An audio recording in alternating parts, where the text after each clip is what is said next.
really taught us how to work with the body, not against the body.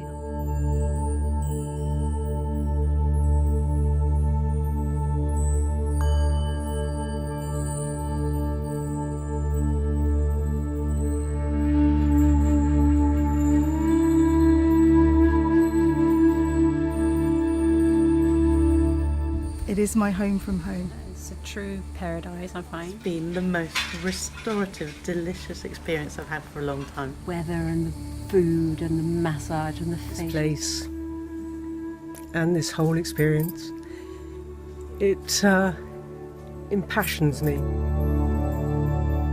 I just love how my body's feeling now.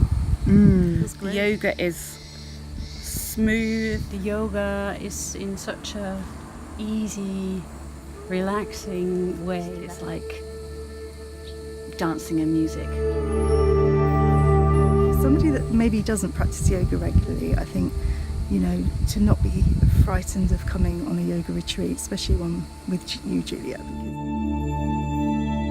It's just such a profound experience that is so far beyond just going to a yoga class. It's been life changing. It's been transformational.